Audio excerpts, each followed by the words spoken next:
Hello mga kamam! Normal na nga lang to sa Japan, yung matulog sa kalye. Pero ang kagandahan dito, walang magnanakaw, hindi kukunin yung cellphone mo, hindi din kukunin yung bag mo. Kasi naranasan ko rin maiwan yung cellphone ko sa kanto. Tapos, mga 1 hour ko nabalikan. Tapos nandun pa rin, walang kumuha. Kaya ito na yung kagandahan dito. Kahit malasing ka, matulog ka sa kalye, walang mangingialam sa'yo at walang mangnanakaw sa'yo. Kasi very safe sila. At lahat ng mga kanto dyan ay may CCTV. Kaya wala silang pakialam. Madami na lang natutulog sa kanto, sa kalye, sa street.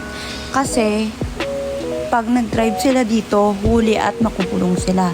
Kaya pinipili na lang nila dyan magpahinga. Safe naman talaga dito. Kaya tingnan nyo, hawak nila yung cellphone, tsaka yung bag nila, wala pa rin mangingialam at wala pa rin kumukuha. At yun nga, safe talaga dito.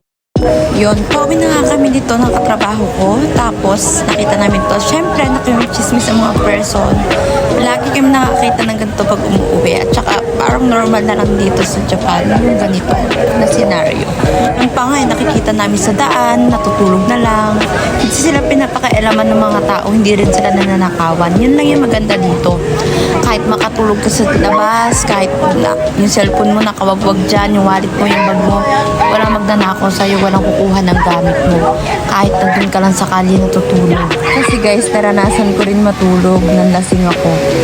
Ayun, kung nakita nyo sa unang video na makalat sa gabi, oo, kasi nga walwalan yun, inuman yun, city yun.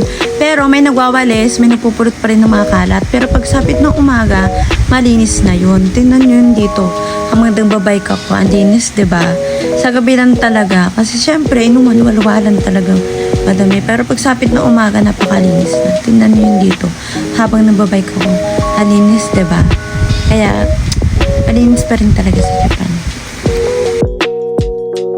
So, hello mga kamam. Ito nga, samahan nyo kami gumala at lumangoy-langoy dito sa snow. Alam nyo ba, sa sobrang lamig dito, 5 ang suot namin. Yes, 5, hindi halata, diba? 5 sa pangtaas, 5 sa pangbaba. Yung pinakauna, yung heater na damit. Yung mainit sa katawan. Tapos, pangalawa, damit. Tapos pangatlo, damit, tapos jacket. Depende sa'yo hanggang saan ang kaya mong lamig. Tapos sa pangbaba, yung leggings na pang heater din. Tapos isa pang heater. Tapos isang pants. Tapos yung pants sa panlabas. Kasi tayo sobrang lamig.